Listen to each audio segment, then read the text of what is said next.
Hi, my name is Ahmed. I come from the glorious country of Iraq, and I'm a born Muslim.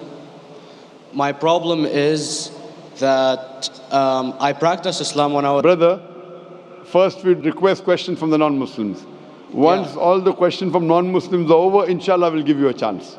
Yeah, but I'm telling you my problem only. It's okay. But you said you're Ahmed and you're a born Muslim. I am born Muslim. But now are you a Muslim or not? I'm agnostic. Oh, so now you have left the religion of Islam. Yeah, I'm confused. Okay, fine. If you have left the religion of Islam, you can ask the question, brother. Okay. So my question is, how come I don't have the faith that you and the other Muslims have and some of my friends, even though I practiced Islam a lot and I even did Umrah, but I still do most of the sins that are forbidden in Islam, and I sometimes am lazy to do the prayer and the other subjects we have to do in Islam. I have read many books about other religions and conspiracy theories and documentaries and such. I even have seen your own videos on YouTube, and there are many questions that go around my head about Allah and the Messenger and Muslims in general. And basically the most important question is, you said in one of your debates or questions that Allah is the creator and He's uncreated. But I have realized, how can the uncreated exist? And if He exists, how can we notice Him? How can we see Him or hear Him or feel Him or know of His existence if He's uncreated in our own dimension or so? That's one of the questions. Brother Ahmed said that he is a born Muslim. He comes from Iraq. He read the Quran, he read the books, but he commits many sins. He believes maybe sometimes he's agnostic and he's lazy for praying. Brother, before I answer your main question, if you do sins and if you're lazy for praying, that does not make you a non-Muslim. As long as you believe that praying is fard, sometimes you miss, it's a sin. It's a major sin that you sometimes don't pray, but that doesn't make you a non-Muslim. If you say praying is not required, then you're doing kufr. But if sometimes you do sin, sometimes minor sin, sometimes major sin, it is haram, it's forbidden, but that does not throw you outside the fold of Islam. There are sometimes waswasa of the shaitan asking you, you're a Muslim, but this is wrong in Islam, this is wrong. And it does deviate the person's mind. At that time, maybe your iman may be low. But these things should not make you consider that you're non-Muslim. Regarding a question that I mentioned in my speech, and you're right, that Almighty God is the creator, but He Himself is uncreated. You ask the question, how can the uncreated, how can we see the uncreated? And how it's possible. Allah subhanahu wa ta'ala is Khaliq, is the creator. And by definition, He's uncreated. Because normally people say that when they try and prove in logic that everything has a creator, who created this table, the carpenter, from where he got, from the tree, who created the tree, so it goes back to Allah. So when many of the people try to convince an atheist, they try and say that everything has a creator, and then they get trapped when the atheist asks him who created Allah. So if you hear my tapes, I never go that way. I ask the atheist that how did you come to know about the universe? How did you come to know about the functioning of the stars, of the sun? And he says, and goes back, that the creator. So it's the vice versa. So if you know how to deal with logic, you don't trip over this problem with the atheist trap, the Muslims or the believers, by saying who created Allah. By definition, Allah is uncreated. And if you ask the question, who created Allah? If you have heard my tapes, I give the reply, that suppose a person comes and says that my brother John. Yeah, I know, I saw that, I heard that's funny, but I mean, how does he exist if he's uncreated? Not that is Allah. Yeah. That's the difference between you and Allah. How does he exist? Means he was existing. He doesn't have a beginning. You and I have a beginning, that's human being. So that's the difference between us and Allah. You can't say that Allah has to be like us. If Allah is like you and me, why should we worship Him? I see, but have you heard of the phenomenon, the Big Brother? used by various orders and political agendas to control the people and such by implementing it into multiple gods, and then later on it became a monotheistic religions all over the world to make it easier for Big the Brother, people sorry, to... I've never heard of the religion Big Brother.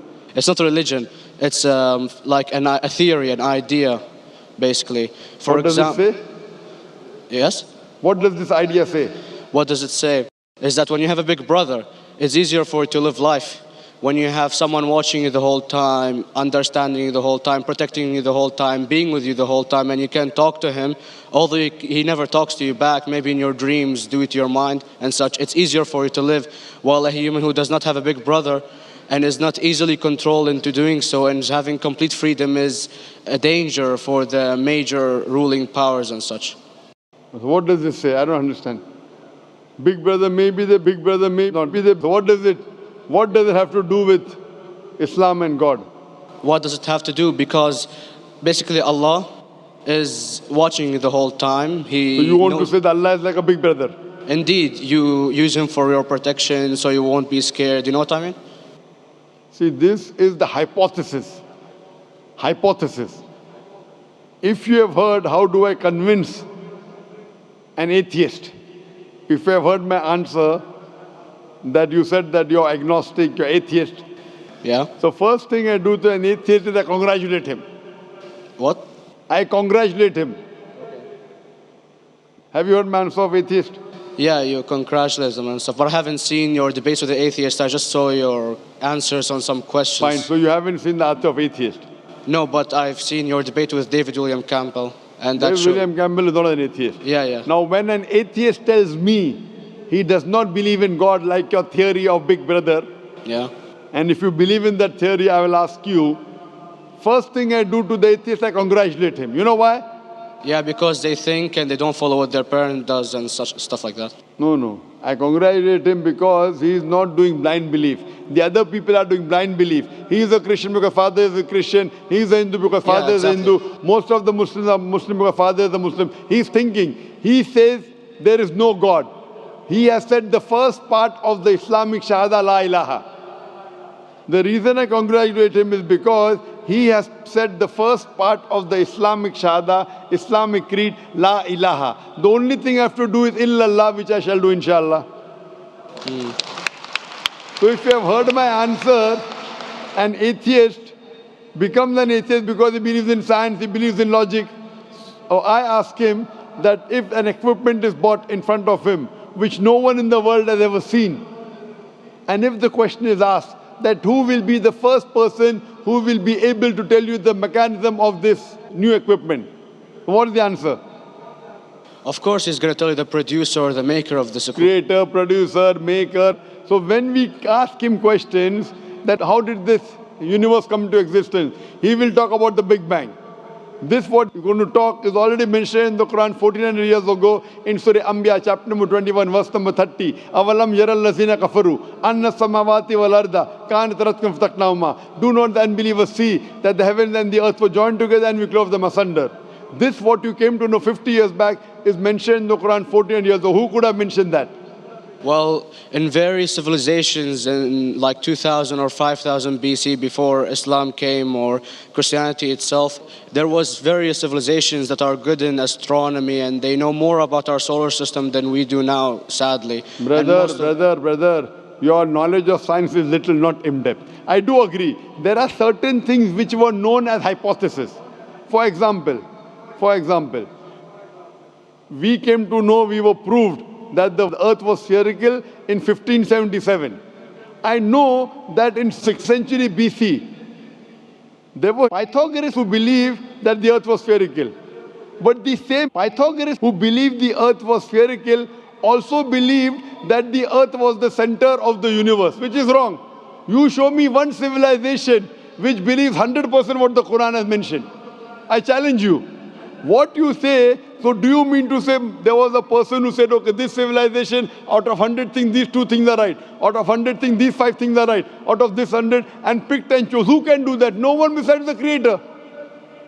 Even if you know that there were 10 different civilizations, hundreds of civilizations, there is not a single civilization that you know in the past which knew 100% of science what we know today. So where is your logic? Where is your theory? I do know that certain things were hypotheses, which were proved later on. But there is not a single civilization which knows everything what is mentioned in the Quran. So the answer goes back to the original question, who could have collected this in the Quran?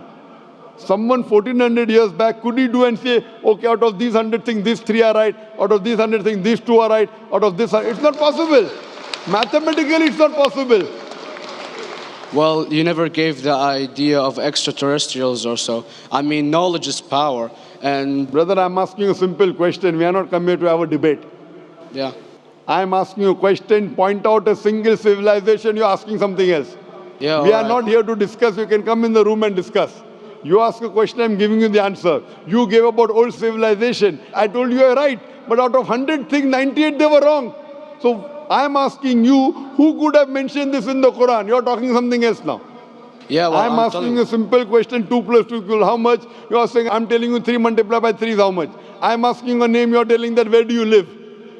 I'm asking a simple question, name me a single civilization which has everything what was mentioned in the Quran.